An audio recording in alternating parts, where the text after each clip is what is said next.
Okay, people in the back, can you hear me? Okay, great.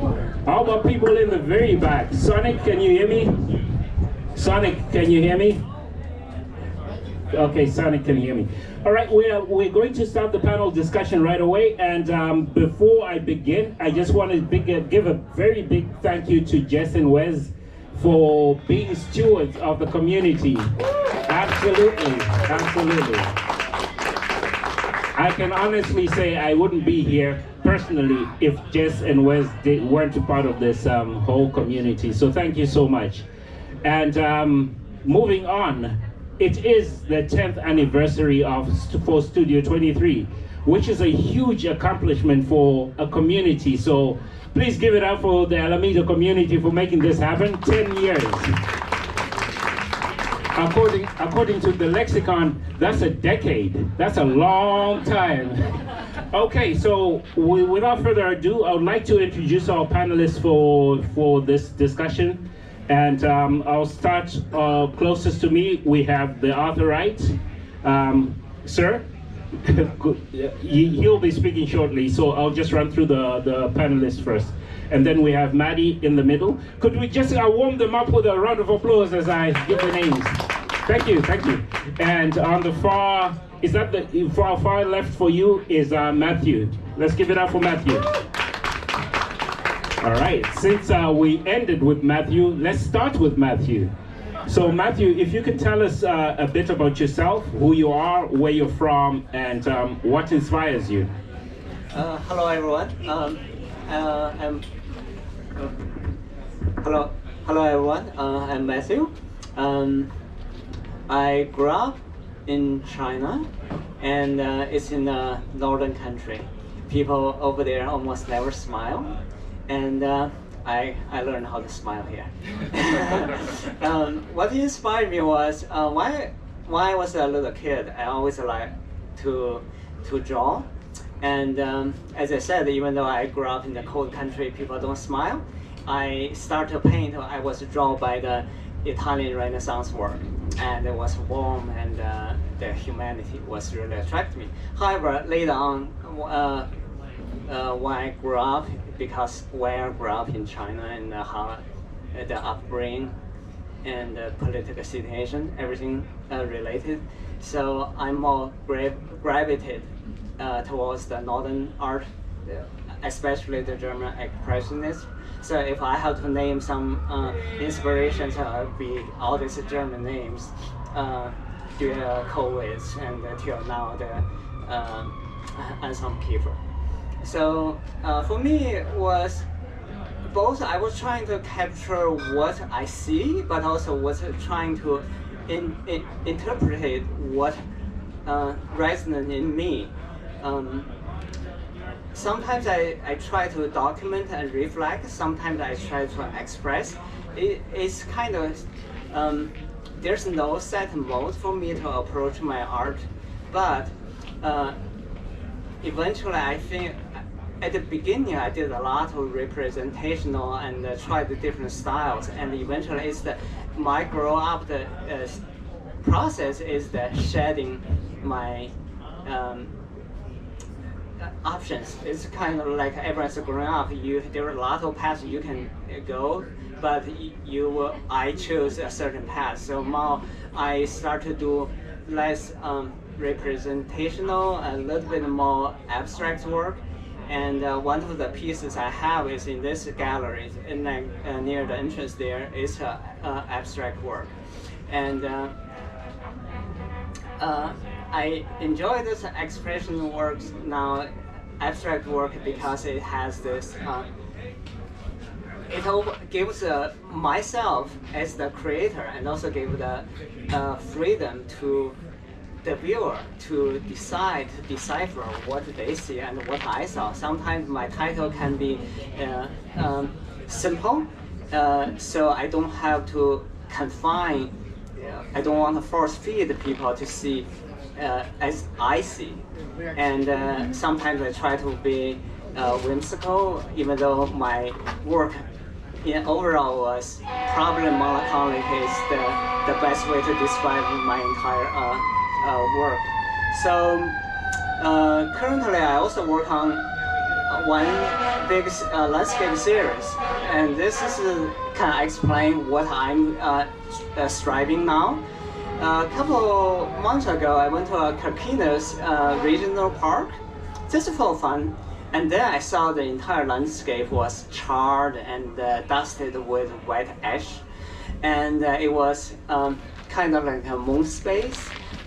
It's sad, but also hauntingly beautiful. And so my whole series, I started to work on a few gouache pieces and several oils, maybe like almost 20 pieces now. It's still ongoing. I'm still working on it actively. So these try to capture the beauty versus ugliness, sadness, and jubilation and resilience. So that's what I'm trying to do, try to capture and try to express, and that's hopefully I will continue and to do better. Thank you so much for that, Matthew. Beautiful.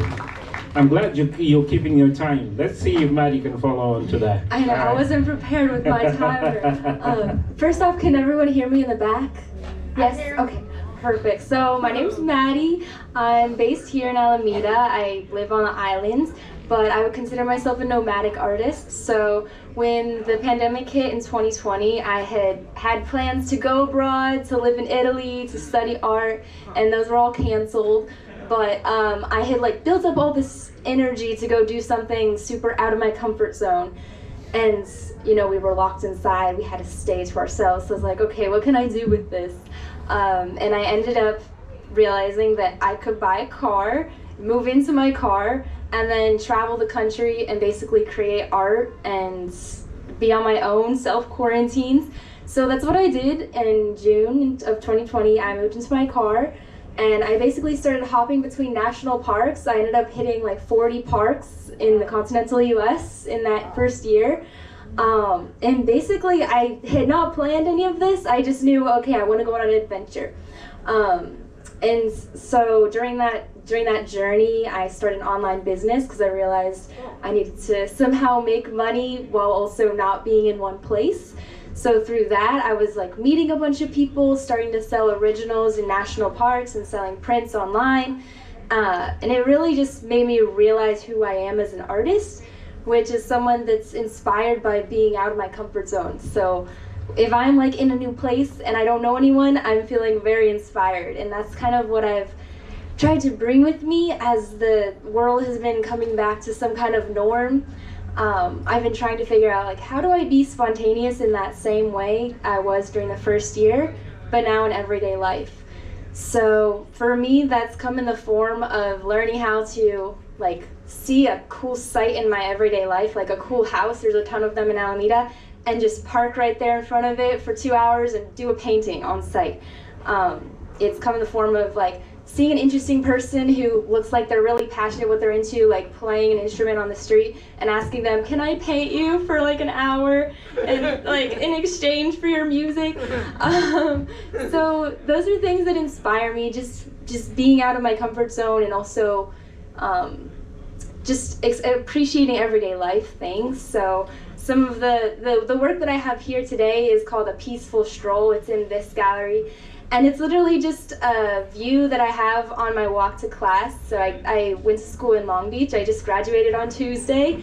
And the painting in there is just a view of my walk to class, because that's the kind of thing I'm inspired by now that I'm more sedentary. But I do hope to get back on the road now that I am finishing school. Hope to continue to grow the online thing and just see what else is out there. So yeah, thank you. Wow. Beautiful, thank you. Thank you. Oh, this is exciting. All right, sir, on to you. So who are you and what inspires you? Where are you from? Sound like the judge. Take it away, sir. Well, my name is Arthur Wright, and I've been, I guess I migrated to California in 1965. And I was on my way around the world, but somehow California captured my attention, so I stayed here. So that's been about 60 years now, I guess. enough time to have a family and several jobs, and had absolutely no intention of doing anything creative except writing. Writing is what I wanted to do. Yeah, me too. Hey, it's much harder than painting. Yes. But in all seriousness, I did find out that trying to make a few bad writing mistakes, that it was much harder than painting. I think painting is much easier. But fortunately for me, I had a wife who was pretty much Oh Lord. in my in my corner. So, and she worked at university in Berkeley, and she saw the dabblings that I was doing while I was writing my poetry and short stories and stuff like that. And she took the artwork up to Berkeley and came back home in about 2 to 3 weeks with a fistful of money. And I asked her where that money came from because we were dirt poor. And she said she had sold the paintings. Well, about that same week or month, I got a letter from Johnson Publishing that they had bought a poem of mine. So both of my creative things paid off almost immediately as I started doing them, and about the same time. So as it turned out, though, that I had spent 3 years in Japan, and I learned to love the place, learned to speak the language pretty well, and I like their artwork. They painted beautiful mountains. I think that Matthew can attest to the mountain work and the clouds and the tigers and all those things that they painted and beautifully done. So I tried to combine all of those two, and finally I had to have time to sit down and ask myself, what do I want to do with this ability that I have? And I thought painting would probably be the best thing for me to do. I still continue to write though, and I still continue to sell some of my writings. But the paintwork kept on calling and calling and calling, so finally I went more that way. Now, to make a longer story short,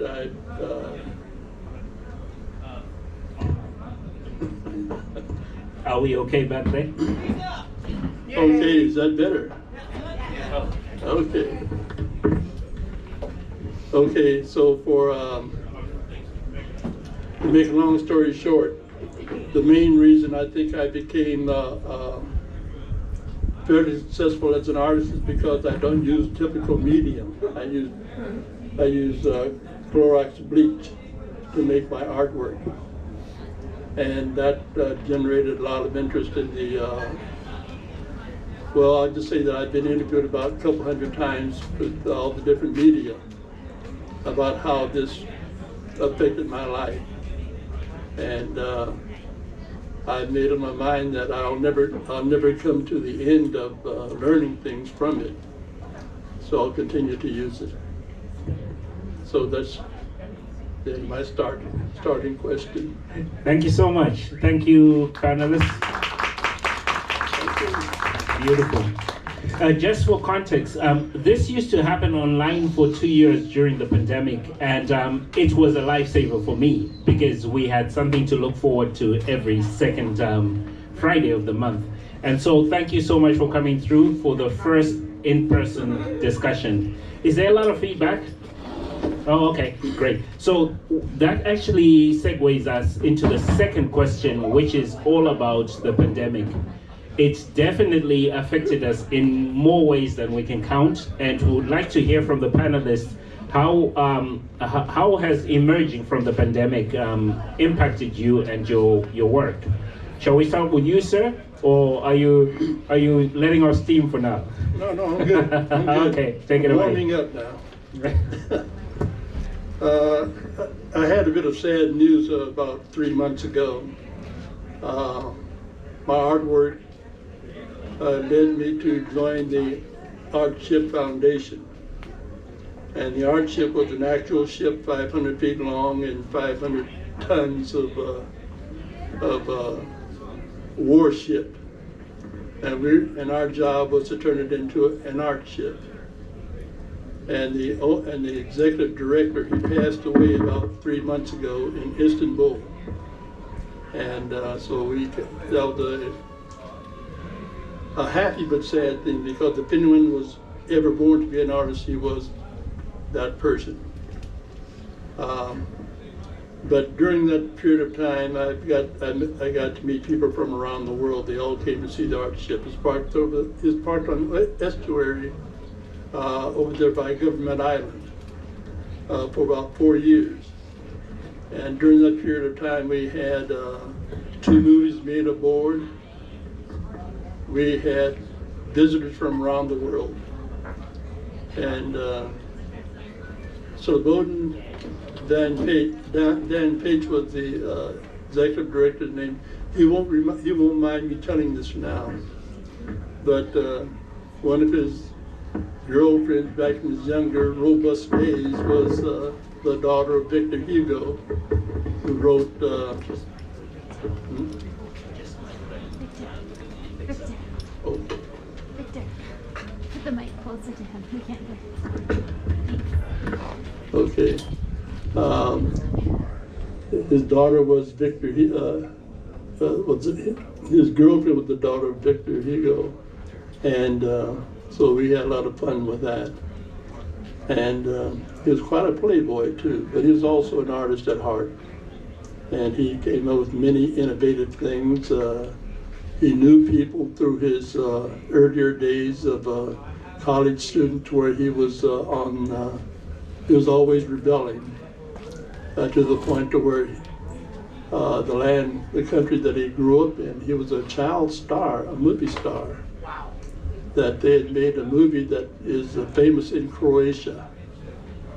And it's a story of how the Germans occupied their country during the wartime, and young high school or junior high school kids were in their rebellion. They had weapons and they fought the Nazis with them. And all the kids were eventually rounded up and shot. So they made a movie of that, and he was the lead star. We had fun with that, teasing him about how he was Mickey Rooney or something, you know. But at any rate, it was a period of time before the pandemic came along, and then by which time our ship was gone. And we didn't do very much with the pandemic. That's all I have to say about it. Thank you for that. So when you look at yourself as an artist, as a human being, how would you say, what role did art play for you during the pandemic, personally? It was a quieting force. When I came to California, Berkeley was very, University of San Francisco, they were in the middle of their summers of love. All of the singers, the groups, the Beatles, the Jimi Hendrix, all of these people were just becoming famous. And Bill Graham had I think what the Peppermint Lounge, Winterland over in San Francisco that he ran before he died tragically at an early death. But anyway, all these groups were there. Timothy Leary was perfecting his craft. You know. So we had fun with all these things going on. The Black Panthers were formed up, and they were going up and down many of the streets, you know, power to the people. And also, it was just simply a very rebellious time. So I think that I think we're talking about two different periods. I mean, the pandemic that we just came through. Sorry about that. My bad. It's a pandemic, right? Okay. I didn't do anything during the pandemic. Well, thanks for that, because we've got a bit of history through that, so thanks so much for that. All right, we'll move to the center and we'll ask Maddie the same question. How has emerging from the pandemic impacted you and your work? Yes, so I kind of mentioned before in the intro that moving into my car, traveling, creating art in the process kind of made me more spontaneous in my art practice, made me realize that I love being out of my comfort zone when it comes to being an artist. But I guess in a different way, the pandemic kind of taught me how adaptable we are. It can be hard, but it taught me also like how much I can change my life and still somehow manage to find happiness and still find fulfillment as an artist. So I never ever would have imagined I would live in my car, but when I was living in my car, I was the happiest I've ever been in any period of my life. And I think it's because I had so little physically. I had basically my art practice and then the bare minimum of food and water and like shelter. But I was so happy, and so I think I never would have gotten that experience if it weren't for the world shutting down in a way that I could take that pause. And now that I've seen that like I can be happy in that situation, it makes me change the way that I just live normally. Now that I have a house, I'm like trying to just appreciate the little things and know that like everything that I have, I don't need all that stuff. I really just need my art. It's like my best friend. It's the thing that I use to cope with emotions, but also the way that I experience the world. I think the pandemic helped me also be more present because everything was so uncertain. Like when you look to the past, you couldn't see like how it would continue into the future because there was this like break. And so it really forced me at least to be present, and then that showed in my work. I think my work was much more powerful during the pandemic because I wasn't trying to like create it with an end result in mind and a plan for after that. So that's something I'm trying to continue. I'm trying to just create work for the sake of the process and for the healing powers of art rather than, you know, I want to sell this or I want it to look good.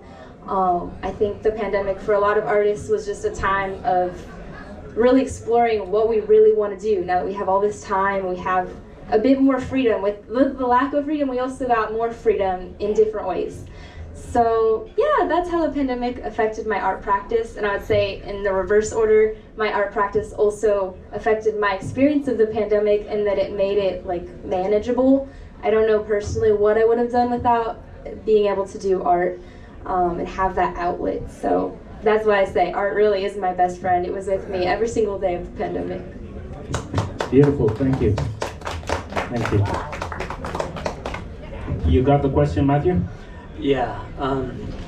The pandemic changed a lot in my life. Before the pandemic, I saw myself as someone who's working full-time, has a full-blown career, and also really trying to strive to make art. And during the pandemic time, I really thinking about the priorities. And what I see myself now is I'm an artist. I keep a day job to keep myself afloat. And that said, on the creativity activity side, just before the pandemic, I bought a lot of art supplies and stock up, and I started to explore different media. And particularly, just 2 years before the pandemic, I started to do some gouache paintings. And during the pandemic time, I started to really do this new media. To me, my main media is still oil, but I started to do this gouache paintings and develop my technique and find a way to express with this versatile media. Can be painted as watercolor or like acrylic, depends how much water you put into this medium. Sometimes I tell people this opaque watercolor. And I accumulate a huge body of work.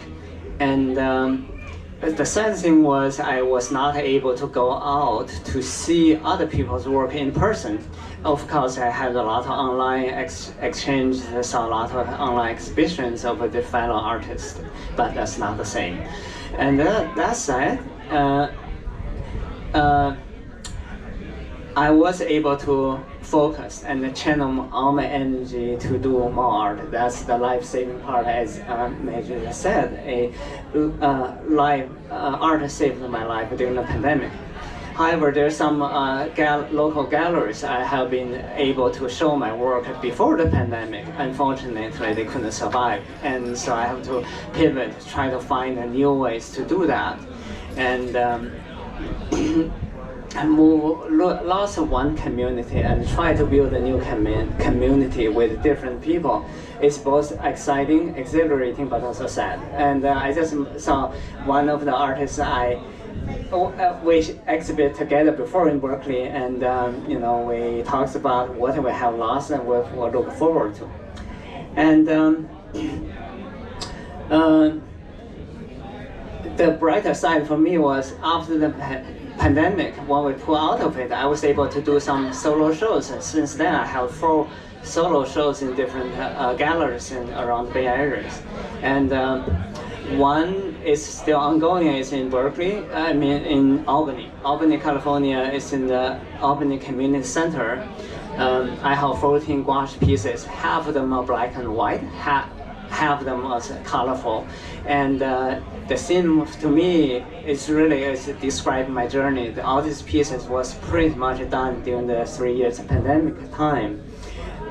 It's the emerging from nightmares experience and into some brighter future. Hopefully that can come true. So I named this exhibition Rejuvenation. And so that's my pandemic experience. And I have the card here. And the show will run until the end of June 26th. Thank you. Thank you so much, Matthew. Thank you. Wow. Yeah, give it up for the artists. And thank you so much for sharing so candidly about your experiences and also what art means to you, which is a question I'm going to drill you with. Of course, you knew there was a catch to it because we can't be sitting in the cold and let them off scot-free. So here I come. Art, what does it do for communities? What does it do for you? Is it safe to say that art is a luxury? Is it safe to say that we can do without art? Or can you argue otherwise? What is the role of art in your life and in your communities? Would you like to take it away, sir? Yeah. Thank you. Thank you. Can you hear me? I think that art is very much needed by humans, maybe even non-humans. I think that it colors the world in such a way that it only beautifies it. Every species seems to respond to a certain color spectrum. And sometimes along with that spectrum comes messages that only they can understand. As we talked about a little earlier, just before this interview started, that does music do anything for you? And my first thought was the pyramids, how they, in all their majesty, stand there through all these thousands of years, just inspiring people to do, continue to do, go and continue to go, live and continue to live. So I think there's very much of a reason for art to exist. Thank you so much, sir. Really appreciate that. A lot of gems there. I love the way you said art inspires us to do. That's really beautiful. Thank you for dropping that gem. Much appreciated. Okay, there's so many things to say. I guess I'll talk first about how art affects me and why it's important in my life. I would say I learn a lot from the art making process. Sorry, that was a sharp key. the fact that it's like a conversation, like I'm creating this thing on a canvas or a piece of paper and I don't have total control over what's happening, makes it a kind of conversation that opens me up to parts of myself that maybe come out in other relationships or just in general, like my pursuits of things. But it's with this canvas, so I can sit there and sit with it. So for example, I work a lot in watercolor, and a lot of times, like I'll be in freezing temperatures painting watercolor, and they'll create all these weird effects, and I was not planning it, and I don't really like it at first, and I'll like argue with myself and be like, oh man, why is it like this, why is it like that?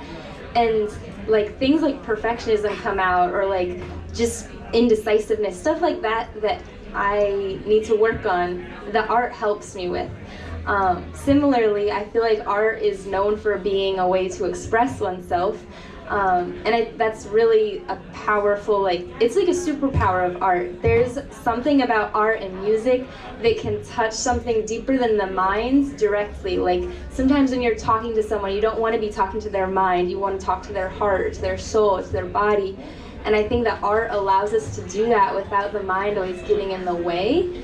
And so that's why you can look at a piece of like artwork or listen to a song and immediately feel something without necessarily understanding or knowing where that's coming from.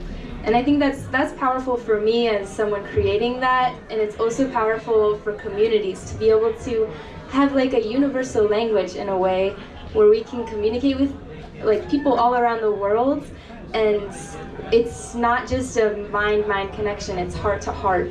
And it doesn't have to be like loving messages all the time. It can be like really like, I don't know, deep and painful things that you can't understand by just explaining with words.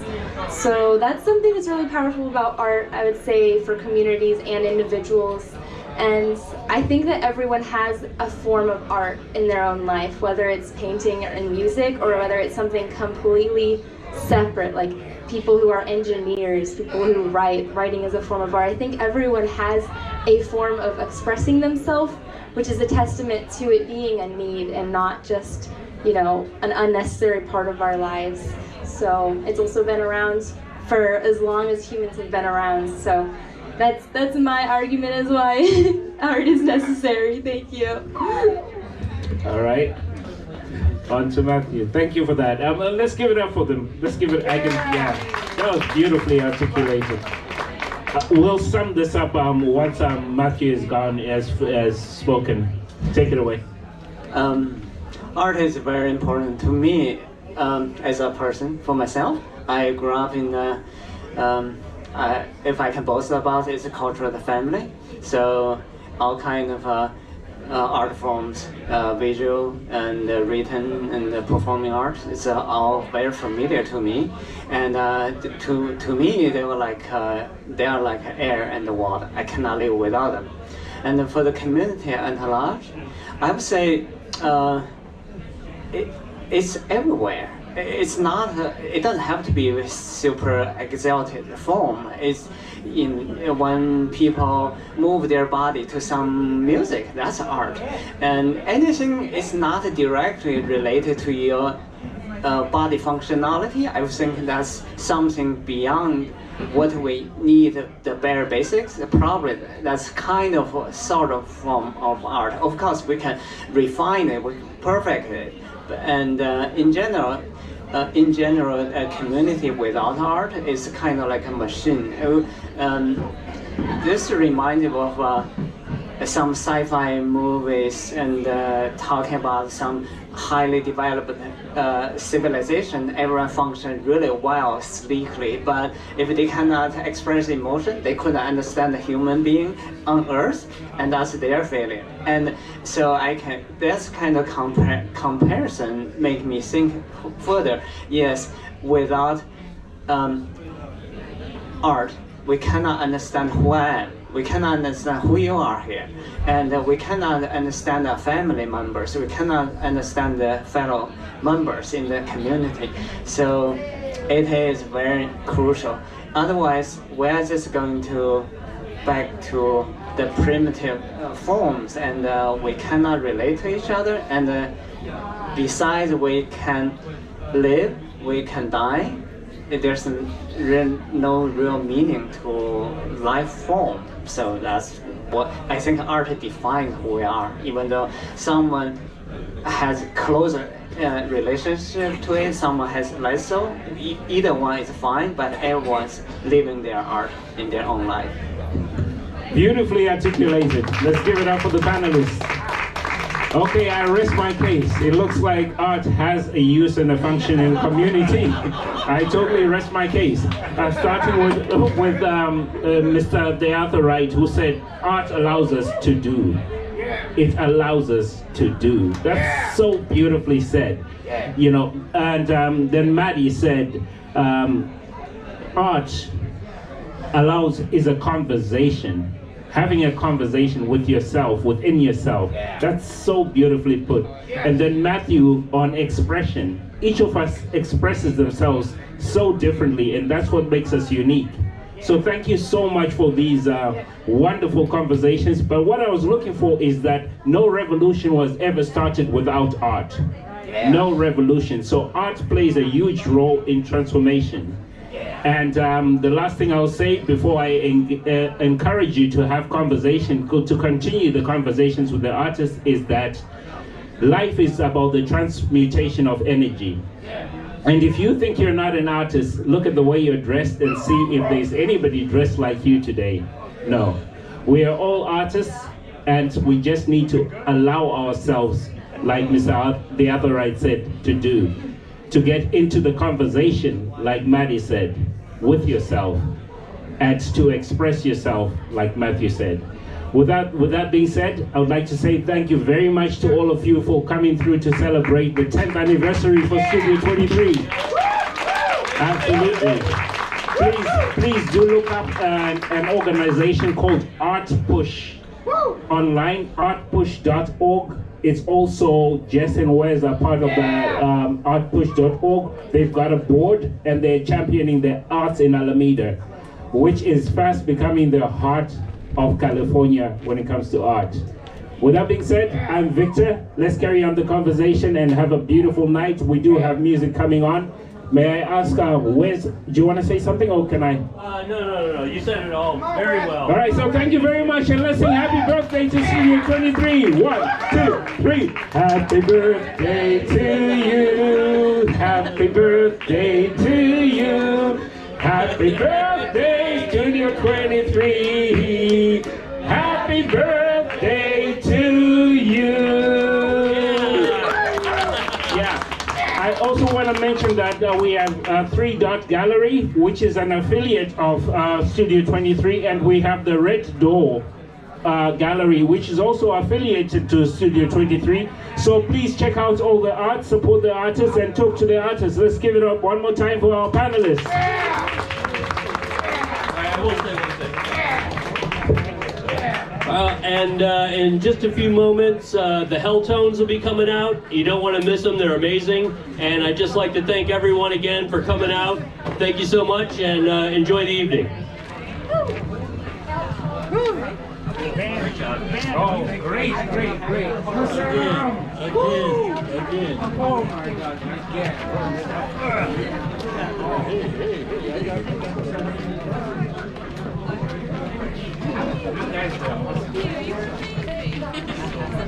Thank you for having me. Thank you, miss. I know. Oh, yeah. Oh, hi. I'm going to go get them. I'll go get them. Yeah. Was it? Yeah. Oh, man.